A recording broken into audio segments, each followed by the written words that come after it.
All right, welcome back. On RealCopStoriesVideos.com, we're up to 339. Okay, they cover everything. You name it, they got it. And I got, all the stuff you won't see on TV. I got a lot of backdoor stuff. I got a supervisor that got ashes thrown on him in a police car. We filled his police car with ashes. They turned it on and covered him completely. That's pretty good. I like that. He was an ass anyway.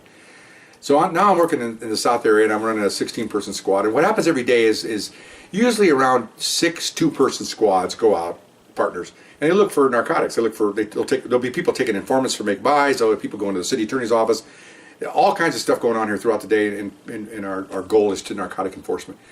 And one of it is they watch a house that a clue was given to them by someone, see if there's sales, and they'll watch somebody walk up and go to the house, and they come out. What they'll do is when that person comes out, they'll find a reason to stop the person. If he's on foot, not that hard. You walk up to him. It's called a consensual encounter. How you doing? I'm the police. In a car, it's easy because they'll usually drive funny, and you pull them over for that. So I'm in the office doing paperwork. Unfortunately, I'd rather be in the field. And I get a call on the radio that 2 of my officers they need a supervisor. So I drive out there. Get there, and here's this woman standing there, probably in her 40s, screaming. She's handcuffed, standing next to the undercover car. So I walk up, and the guys tell me that they saw her come out of the house down there, went up to her, and she saw them, and she threw a little baggie of cocaine on the sidewalk, and of course that's easy. It's an easy throw-down case. So they grab her, and she starts screaming, and they handcuff her, and she kind of collapses as they're trying to hold her up because she's kind of like fake fainting. Okay, fine. So she's standing there, and the whole time she's chipping away. Okay, fine. So I go over to her. How you doing, ma'am? I'm their supervisor. Can I help you?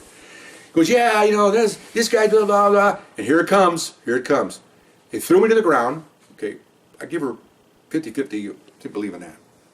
And the reason why I stop because I'm black. Okay, there it is. Okay, we work an all-black area. Okay, I don't appreciate that.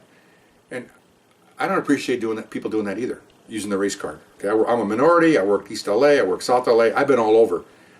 Get a few times they'll say that.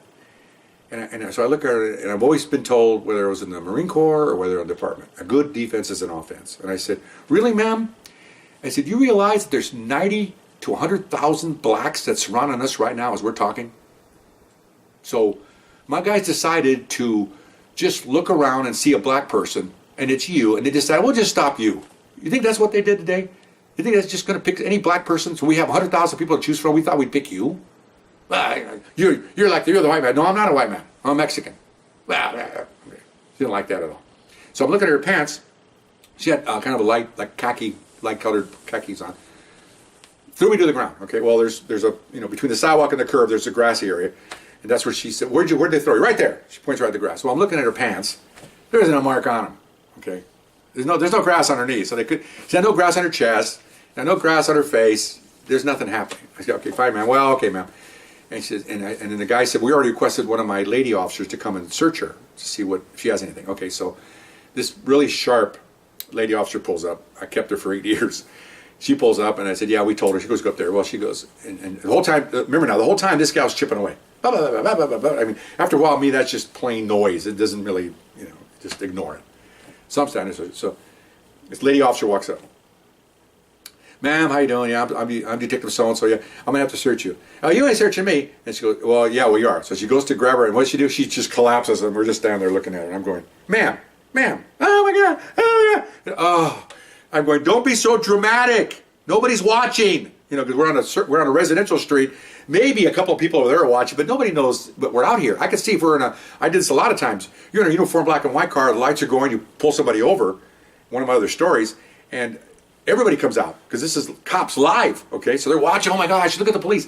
I even had partners, young rookies, would tell me, "Boy, look at all these people. They're going to shoot at us." I said, "Bro, if they want to shoot us, they could have shot us already." Okay, but not this one. Nobody's out there. We're plain clothes. One person there.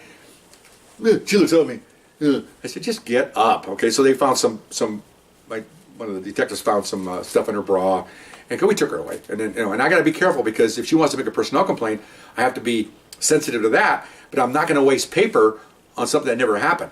So we get her back to the station, and I think she just thought maybe she could get out of going to jail. Because once we got her in this cell in there, then I walked in again for the last interview to see what we're going to do here, because I have to make a determination. Because if I don't make a personnel complaint and she goes somewhere else and makes one, they'll make one, and they'll make one against me for not making one. That's really strange because they don't trust me to make a decision, and I'm going to write it in my log to my captain. This is what I saw, and no complaint is merited. But they don't care. So internal affairs will get it and say, oh, he's covering up. Really? I'm covering up someone being put on the ground and allegedly put on the ground?